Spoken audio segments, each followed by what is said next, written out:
Sejam todos muito bem-vindos ao podcast Talk com Gabi. Eu sou a Gabriela Silveira, biomédica esteta, proprietária da clínica Slim Santé e também professora. Estarei aqui com vocês toda semana, mais especificamente toda sexta-feira, para batermos um papo leve, porém bastante importante sobre temas ligados à nossa saúde, qualidade de vida e ao nosso bem-estar. Fiquem comigo que eu já volto.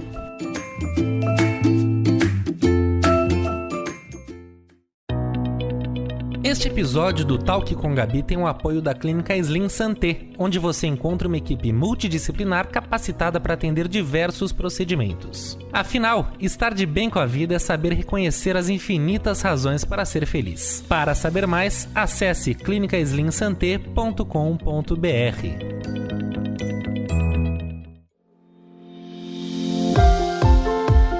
Olá pessoal, tudo bem? Estou de volta com o nosso Talk com Gabi. Hoje é a última sexta-feira da semana e vocês já sabem, é dia de entrevista. Quem me acompanha nas redes sociais já sabe com quem eu vou bater um papo hoje. Por isso, se você ainda não me segue, corre lá para o Instagram e adiciona, é @doutora Gabriela Silveira. Muito bem. Hoje esse programa tem um significado muito especial, pois o entrevistado, além de ser um profissional brilhante, é também o meu marido, o pai da minha filha. Sim, hoje vou conversar com o advogado Columbano Feijó, especialista em Direito Processual Civil, Direito Civil e do Consumidor e sócio do escritório A3 Advocacia Empresarial. Ele vai tirar aquelas dúvidas que a gente sempre teve sobre questões do nosso cotidiano. Muito obrigada pela sua presença. Fiquei muito feliz que você aceitou, na verdade você pediu, né, para estar aqui hoje. Isso não é verdade, isso não é verdade. É verdade. Com calma, você quis me encontrar fora de casa. Uhum. Então você pediu para estar aqui hoje, mas eu acho que vai ser muito interessante para que a gente possa levar bastante conteúdo para o nosso público, né, que não deixa de muitas vezes ser o mesmo público. Então, a minha primeira pergunta é justamente o tema da nossa entrevista. Sob o seu ponto de vista, quais foram os maiores impactos da pandemia dentro da sua área de atuação? Com certeza foram as dúvidas em relação a todas as negociações. De um dia para a noite a gente teve uma mudança de rotina muito brusca, né? Os aeroportos fecharam, os seguros de vida começaram a ter que fazer a cobertura ou responder dúvidas de consumidores de um evento, pandemia, que ninguém esperava que fosse surgir aqui no Brasil, né? Então, sem dúvida alguma, as incertezas que vieram junto com essa pandemia e que obrigaram as partes, né, sejam consumidores, sejam particulares, a sentar numa mesa de renegociação e renegociar, e muitas vezes não entrarem num acordo e terem que demandar uma ação judicial, com certeza isso foi o que gerou maior impacto. Bom, então minha primeira pergunta. Os seguros de vida continuam sendo cobertos por mortes ocorridas na pandemia por coronavírus? A resposta para essa pergunta é o famoso depende. Por quê? Quando surgiu a pandemia, algumas seguradoras começaram a responder algumas consultas de consumidores dizendo que, olha, isso não consta no contrato, então a gente não tem que cumprir. Quando, na verdade, o raciocínio é absolutamente o contrário. Quando não consta no contrato é que a seguradora deve cumprir. Quando ela exclui expressamente, ou seja, por escrito, no momento que o consumidor já vai fazer a assinatura desse contrato, aí ela não tem obrigação de cobertura. Mas quando não diz nada o contrato, a regra é muito simples, de direito do consumidor, no sentido de que as cláusulas contratuais e as omissões devem ser interpretadas mais favoravelmente aos consumidores. Então, depende, se tiver no contrato, a exclusão não deve cobrir. Se não constar absolutamente nada no contrato, a seguradora deve cobrir sim. Entendi. Bom, então a maioria das pessoas devem estar tendo aí a cobertura, né? Não sei se estão tendo cobertura, mas deveria ter, porque então, pensando por esse lado, somente quem fez um seguro de vida depois da pandemia que poderia não ter a cobertura, né? Ou se no contrato constar alguma coisa com relação à pandemia, o que deve ser difícil, né? Mas o que foi engraçado é que no curso dessas discussões, quando começou a fervilhar esse tipo de discussão, Algumas seguradoras, por conta própria, quando faziam a exclusão, mesmo tendo a exclusão, por conta própria estavam cobrindo os seguros de vida. Então, foi uma atitude muito bacana, foi até noticiado por algumas revistas. É importante, uma vez estando diante de uma situação como essa, fazer contato com a seguradora, tentar negociar, e uma vez não tendo uma negociação que resolva o problema, aí sim pode buscar o judiciário. Bom, como ficou a questão dos cancelamentos de passagem aérea e também de viagens na pandemia? Isso foi uma outra enxurrada, né, de questionamentos, ao ponto do governo ter que intervir e esclarecer a questão. A questão inicialmente foi objeto de uma medida provisória que depois virou lei, né, e a partir daí a gente tem 3 opções. O consumidor, ele pode ou remarcar a viagem, isso se a viagem estiver marcada depois de 19 de março até 31 de dezembro de 2020. Então ele pode remarcar sem qualquer tipo de ônus, desde que mantidas as mesmas condições e desde que seja para o mesmo lugar, né? A segunda opção seria manter os valores inerentes à passagem, essa despesa hoteleira também, como créditos. Então ele poderia usar esses créditos para uma nova viagem, e a outra possibilidade é o reembolso. Só que esse reembolso ele tem algumas peculiaridadezinhas, especialmente em favor das companhias, porque imagina se eles tivessem que devolver o dinheiro de todo mundo que fizesse esse pedido de devolução imediatamente. Seria uma lástima, eles quebrariam certamente. Então o governo estabeleceu que sim, eles têm que devolver o dinheiro, mas eles teriam um prazo de 12 meses contados da data do voo cancelado para fazer essa devolução do dinheiro. Entendi. Aconteceu inclusive comigo, né? Eu tinha uma viagem o ano passado, acho que em abril, e eu não consegui fazer essa viagem por conta da pandemia, e você entrou com algum pedido de não sei o que eu não entendo, então eu queria que você explicasse um pouquinho o que aconteceu comigo. Na verdade, o seu caso foi bem engraçado, porque você tinha um congresso para ir, acho que o congresso era onde? Era em Mônaco. Em Mônaco, né? E você tinha acabado de comprar a passagem e acho que 3 dias... Não, era só o hotel. Só o hotel. E 3 dias depois foi decretado estado de calamidade. E aí foi determinado o fechamento de tudo e tudo mais. No caso dessa sua ação, a gente, na verdade, não utilizou nem essa lei nova e tampouco a medida provisória. O que a gente utilizou foi o Código de Defesa do Consumidor mesmo, porque não tinha transcorrido 7 dias da compra da reserva, né? E mesmo assim a operadora da reserva não queria cancelar, mesmo sendo notificada, mesmo com a gente pedindo, pelo amor de Deus, cancela, vamos resolver, a gente não quer briga, eles mesmo assim quiseram partir para a briga. Então, na justiça, a justiça determinou que houvesse o cancelamento, devolução do dinheiro com juros e correção, até por conta dessa má-fé da parte contrária, né? É importante se atentar que essa lei ela não exclui o direito do consumidor. Então, esse direito de arrependimento dos 7 dias, que foi o que te protegeu nesse caso, ele deve ser considerado mesmo diante de qualquer outra legislação, né? Próxima pergunta. Como ficou a questão dos cancelamentos dos eventos, das palestras, dos congressos, né, durante o período da pandemia? Essa questão dos eventos, das palestras, dos congressos também ficou um pouco parecido com o cancelamento de viagens, a remarcação de passagens e tudo mais. Então, o consumidor ele pode sim pedir a devolução do dinheiro, mas a parte contrária tem como devolver esse dinheiro em até 12 meses. Pode ser colocado também à disposição do consumidor um crédito para utilização, seja de cursos, sejam de novas palestras, de modo que as partes elas possam entrar num consenso e ninguém sair prejudicado. E o plano de saúde, ele pode cobrar carência para quem faz planos novos nessa época de Covid? O plano de saúde, por si, ele tem uma lei que regulamenta toda essa questão de planos, né?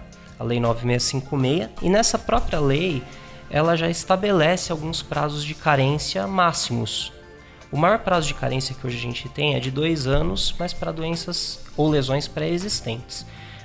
Situações de urgência e emergência, a carência máxima é de 24 horas. Então você imagina que se um determinado consumidor ele entra em crise 24 horas depois da assinatura do contrato, ele vai poder dar entrada no pronto-socorro. Até que passe essa situação de urgência e emergência, ele tem que ter atendimento sim. Não é legítimo e não é lícito que o plano de saúde estabeleça nenhum tipo de carência extra por conta da pandemia para situações de urgência e emergência. O que vale é a lei, é o que está na lei, né? E os despejos por falta de pagamento no Covid? Nossa Senhora, isso a gente também teve uma enxurrada lá no escritório de questões. Muita gente que teve que renegociar valor de aluguel. Algumas ações judiciais, inclusive, discutindo desconto de valor de aluguel, especialmente no setor alimentício, como restaurantes e tudo mais, que tiveram que ficar fechados. Eles não tinham como pagar o aluguel. Então, muitos donos de restaurante precisaram entrar na justiça pedindo um abatimento e tudo mais. E o judiciário foi bastante favorável e eu diria até bastante equilibrado nesse sentido, porque ele não exonerou o pagamento do aluguel, mas estabeleceu, em alguns casos, um desconto de 50%, em outros 30%, em alguns outros casos, a suspensão apenas do pagamento para pagamento posterior. E os tribunais de justiça, saiu uma recomendação do Conselho Nacional de Justiça para que os juízes fossem um pouco mais tolerantes em relação às ordens de despejo. Então, durante a pandemia, não saía mais ordem de despejo, porque você precisa prevenir que as pessoas não vão para a rua, que é um direito fundamental, né? A moradia, a casa.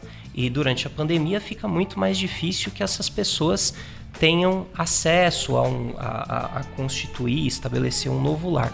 Então, as medidas liminares de despejo para imóveis residenciais, elas foram suspensas durante o estado de calamidade. Então, aproveitando um pouquinho sobre isso que você falou, dos despejos e tudo mais, existem alguns casos específicos onde a pessoa já estava tendo um problema com pagamento, e aí chega a pandemia. Como que fica isso? Aquela pessoa que ela já estava sem pagar e ela acaba, muitas vezes, utilizando a pandemia como uma forma de não fazer os pagamentos. Nesse tipo de caso, a gente tem uma jurisprudência que ainda não está sólida. O que isso significa? Ainda não há um consenso do nosso judiciário nesse sentido. Por quê? Há que se preservar o direito de moradia, né, da pessoa. Só que existe uma exceção do Código Civil mesmo, que ele diz que quando o devedor ele já está em mora antes do estado de calamidade, antes do caso fortuito ou de força maior, não se aplica a exceção do caso fortuito ou de força maior. Então, há juízes que sim, nesse caso, determinavam o cumprimento da obrigação. E há juízes que não, que eram um pouco mais garantistas e seguiram a orientação de que, primeiro, o direito fundamental, que é o da moradia. Em segundo lugar, o direito patrimonial, que é do recebimento do aluguel. E aí, o judiciário ainda está se definindo em relação a isso e em breve a gente deve ter uma definição.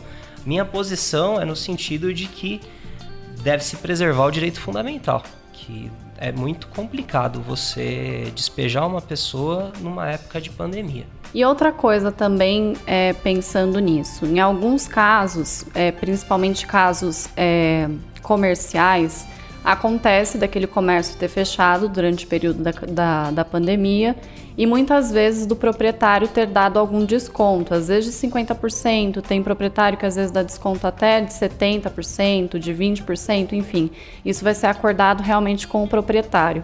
Aí essa empresa ficou fechada ali por um período de 2, 3 meses, 4 meses, enfim, depende da empresa, essa empresa volta a funcionar. Esse proprietário, ele pode vir a cobrar aquilo que não foi pago durante o período de fechamento da empresa, por mais que ele tenha entrado no acordo com a pessoa que estava alocando ali. Ele pode cobrar? Tudo vai depender muito do acordo, né? Dos termos do acordo. Se no acordo constou que ele cobraria, é lícito que ele cobre. Se no acordo não constou que ele cobraria e estabeleceu-se que haveria uma suspensão do valor do aluguel, aí existe uma legítima expectativa do locatário de não pagar esse período que ficou para trás. Se essa questão for levada para o judiciário, a gente também encontra a mesma discussão, porque há juízes e que, quando diante de uma situação como essa, deram decisões no sentido de que é para dar o desconto de 50%, mas quando a situação se normalizar, o locatário deve fazer frente a esse saldo residual aí que ficou para trás. E há juízes que entendem que, como foi uma crise que atingiu a todos, é lícito que as partes compartilhem do prejuízo. É um momento de compartilhar e buscar uma composição. Próxima pergunta. Os reajustes dos planos de saúde estão suspensos? Como ficou a questão com a ANS? Ela tinha suspendido o reajuste do ano passado e agora eles estão aplicando retroativo. Essa prática, ela é legal? Essa prática, sob o ponto de vista de quem advoga na área do consumidor, é uma prática legal, sim, porque na determinação da ANS no ano passado, constava que era para se suspender a incidência do reajuste. Só que esses reajustes, por aniversário do contrato ou por sinistralidade, eram reajustes que já eram habituais. Todo ano o consumidor ele se depara com esse tipo de reajuste. Não aplicar durante a pandemia é um momento que o consumidor está mais apertado, é um momento que muita gente teve redução de salário e tudo mais. Então, é legítimo que o consumidor tenha esse fôlego para respirar e até para manter o plano de saúde num dos momentos que ele mais vai precisar do plano de saúde, né? Sempre dá uma segurança maior a pessoa ter o plano de saúde. Mas depois da pandemia, também me parece legítimo que os planos de saúde possam cobrar o retroativo, afinal de contas o reajuste ele serve para manter o equilíbrio contratual. Sem o equilíbrio contratual, o contrato fica ruim para uma das partes.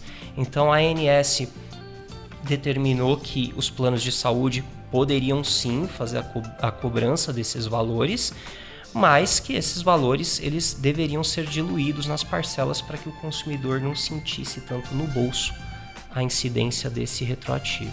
Tenho direito a desconto nas mensalidades de escola dos meus filhos ou mesmo faculdade nesse período de interrupção da aula?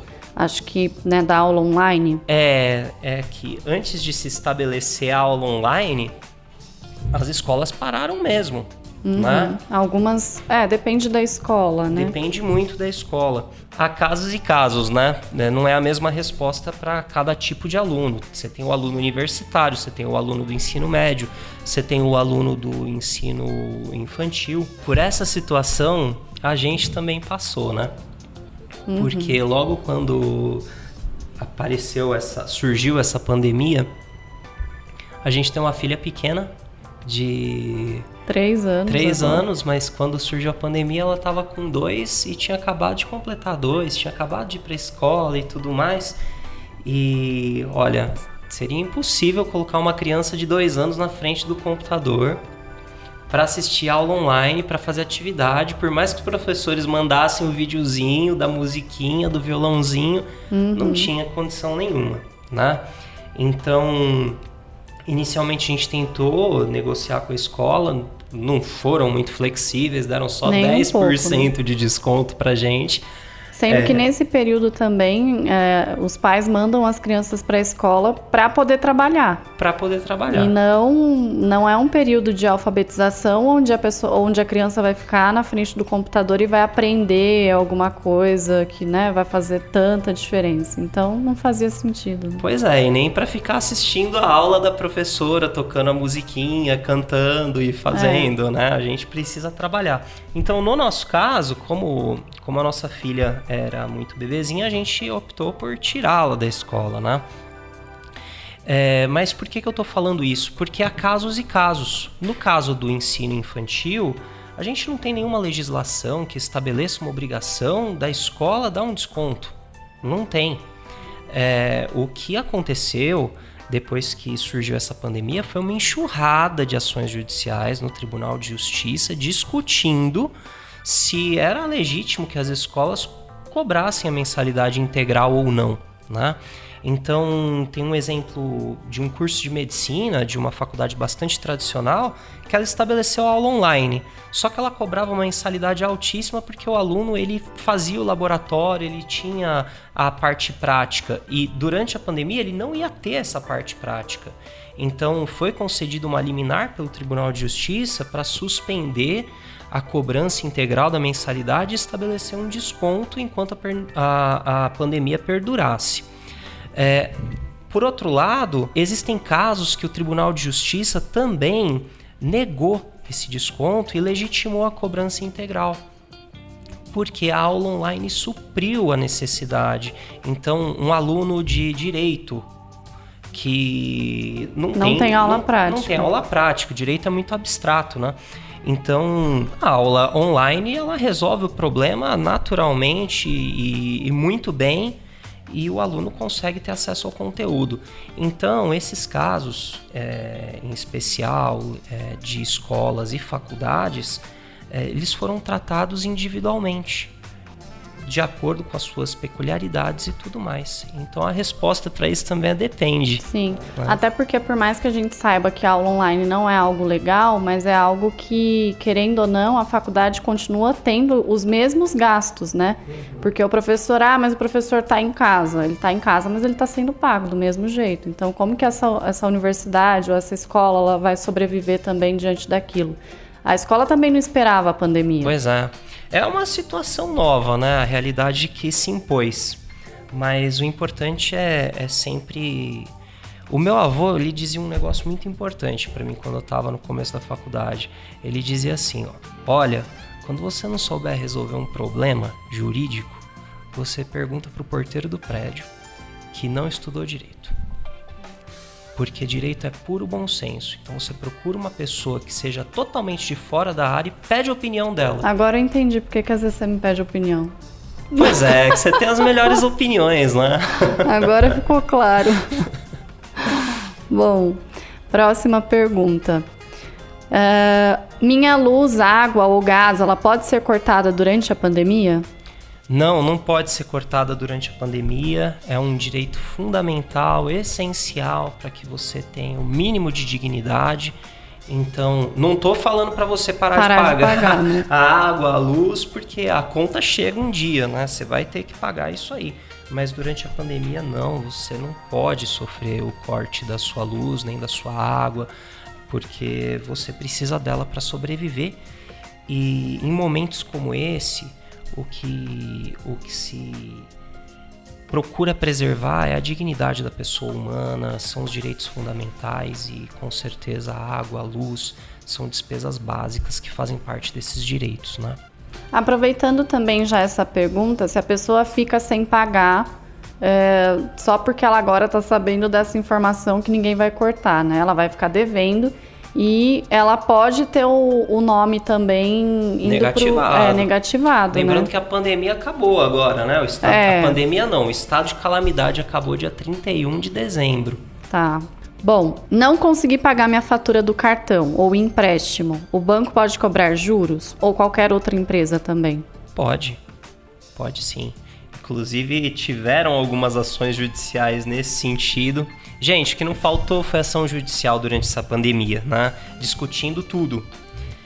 Só que, naturalmente, há alguns pedidos que são legítimos e outros pedidos que são abusos, né? Se você tem condições de pagar sua água e sua luz, não deixa de pagar, porque a companhia de água e luz, ela precisa pagar os funcionários dela, ela tem as obrigações dela também. Então, haja sempre com bom senso, né? O banco é a mesma coisa. Os juros e o cartão de crédito. O cartão de crédito você gastou, você usou aquela despesa. Tem que cumprir com as obrigações, as responsabilidades. Civil. Né?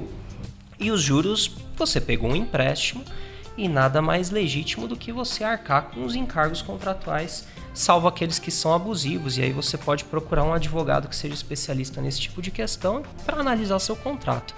Mas se são juros que são lícitos, que são legítimos, tem que pagar mesmo, porque a instituição financeira ela depende disso também, né? É o meio de negócio dela. Bom, para encerrar, vamos agora para um bate-bola bem rápido sobre dúvidas do cotidiano, tá? Então eu vou te fazer algumas perguntas e aí você responde rapidamente sobre essas perguntas.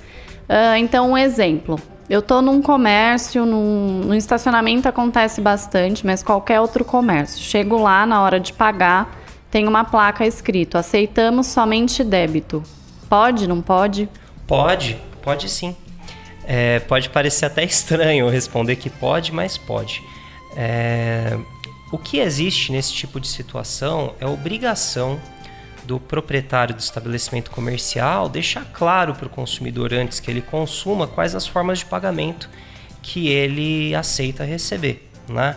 Então, se por acaso a maquininha do crédito não estiver funcionando, tem que estar lá na parede: só aceitamos no débito, a maquininha do crédito não está funcionando, só aceitamos dinheiro, né? Tem que ficar claro para o consumidor para que seja observado o princípio da informação e da transparência. Tá. Agora até lembrei de uma coisa que uma vez aconteceu quando eu estava grávida, não sei se você lembra, lá num shopping a gente sempre deixava o carro no valet, porque lá para gestante eles não cobravam o valet. Lembra? Me lembro. Aí uma vez a gente foi deixar, quando chegou lá ele falou: não, mas agora a gente não tá mais fazendo isso. Acho que de tanto que a gente ia lá, né? Eles viram a gente, eles falaram: não tá mais fazendo isso. Aí você falou: mas a placa ainda tá aí. E aí ele teve que cumprir, né? Porque senão seria uma propaganda enganosa. Uhum. E uma quebra de boa-fé. Sim. Próxima. Quero trocar produto, mas perdi a nota. Quero trocar uma roupa, sei lá, mas eu perdi a nota fiscal. E aí? O estabelecimento comercial que te vendeu o produto, ele é obrigado a te dar uma segunda via da nota fiscal. Mas a gente não tem controle. Claro que tem. Vocês têm o CPF, vocês têm o CNPJ do consumidor. Então, tem sim. Tem que dar a segunda via sim. Tá. E com quantos dias eu posso cancelar uma compra? Não sei se tem alguma coisa aí com relação à compra pela internet, enfim. Com quantos dias eu posso cancelar uma compra? Compra pela internet, você tem 7 dias para fazer o cancelamento dessa compra. E quando você faz uma compra, uma contratação física, via de regra você... O que é física? É presencialmente, né? Ou no estabelecimento comercial. Via de regra você não pode cancelar, a não ser que conste num contrato, em algum termo que você tenha celebrado com a outra parte estipulante. Tá. E se eu for cancelar, por exemplo, a compra de uma passagem aérea, mas aí a companhia aérea diz que eu posso até cancelar, mas eu tenho que pagar uma taxa. Eu tenho realmente que pagar essa taxa ou simplesmente posso cancelar? Se for dentro do prazo dos 7 dias, que é o prazo de arrependimento, você não tem que pagar taxa nenhuma. Uhum. E se for posterior a esse prazo dos 7 dias, aí sim, é uma questão contratual. Combo de telefone, de TV, configura compra casada? Depende, se você não quiser levar todo aquele monte de coisa que eles te oferecem, sim. É igual aquele meme do Celso Russomano, você conhece aquele meme? Não, é assim, o Celso Russomano, ele vai num determinado mercado, ele pega lá um pacote com 6 rolos de papel higiênico e fala assim: eu quero levar um só. Aí ele abre o pacote, joga em cima da mesa, olha para a atendente e fala: e você só cobra o proporcional. Isso, no meu ponto de vista, é um absurdo, é um mimimi terrível por parte dele, né? Eu entendi qual foi o espírito da brincadeira, só que ele esqueceu que do lado de lá tinha uma pessoa trabalhando e a gente tem que respeitar quem está trabalhando no horário de serviço, né? Mas a regra se aplica. Você não é obrigado a comprar a internet e comprar a televisão também. Se você quiser só a internet, você pode contratar só a internet. Se você fizer um contrato com um banco, um empréstimo, e esse empréstimo, o gerente quiser te empurrar uma capitalização, alguma coisa assim, você não é obrigado a contratar um título de capitalização. Você não é obrigado a contratar um seguro. Né? Olha só como isso é importante, porque eu não sabia disso e lá em casa eu contratei um combo, sendo que em casa a gente nem usa telefone. Acho que hoje em dia, né, quase mais ninguém usa telefone fixo, né? Então é bom ficar esperto. Comercial. E me falaram exatamente isso. Não, mas a gente não consegue colocar a internet sem colocar o telefone. Você sabe que isso vira caso de polícia lá na frente. Uhum. Porque tem grandes empresas aí que vendem esse tipo de serviço e venda casada é crime. O Ministério Público está em cima, aplica multas severas e esse tipo de prática não pode, né? Tá. Agora, tô no restaurante, pedi lá uma comida e não gostei. Pago ou não pago? Paga. A não ser que essa comida não esteja boa, né? Boa no sentido de qualidade, tá estragado, o cara te deu uma comida muito salgada, incomível e tudo mais. No caso de um vinho, né? Agora, não gostei do sabor. Se o dono do restaurante for simpático, ele pode até trocar seu prato, mas não tem nada que o obrigue. Agora, é muito importante que você, consumidor, quando for recusar um pagamento, você tenha o dinheiro para compra. Eu não sei se você sabe, mas os advogados, eles têm uma tradição. Não são nem os advogados, são os estudantes de direito, que é o famoso pendura. Então, no dia do advogado, os estudantes de direito vão até um determinado restaurante, né?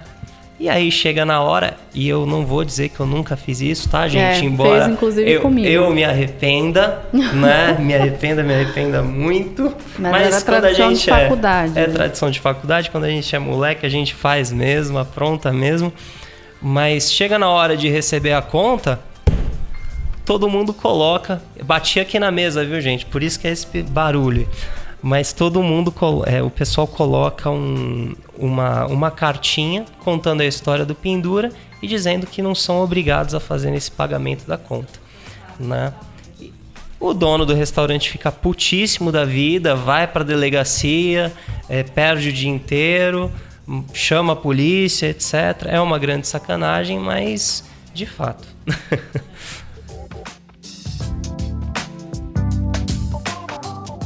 Bom, gostaria muito de te agradecer por esse papo. Acho que, embora fuja um pouco das questões estéticas a que o nosso ouvinte já está acostumado, é muito importante estar por dentro dos nossos direitos. Eu que agradeço o convite, é sempre um prazer estar com você, de manhã, de tarde, de noite, qualquer tempo, é uma satisfação. Obrigada. Bom, nem e que quem seja quiser... só para trocar a lâmpada. Tá. Coisa que você não faz, né? Mas tá bom. Que você nunca pediu. E quem quiser saber mais sobre tudo isso ou entrar em contato com você, pode fazer como? É só me seguir no Instagram, @Dr. Feijó Advogado, e deixar suas dúvidas por direct que a gente responde todo mundo. Tá bom, então. Obrigada. Obrigado você. É isso, pessoal. Espero que vocês tenham gostado da nossa entrevista de hoje. Para comentarem ou sugerirem os próximos entrevistados, é só me adicionarem lá no Instagram, @doutora Gabriela Silveira. Até a semana que vem com mais um Talk com Gabi. Beijos e até mais!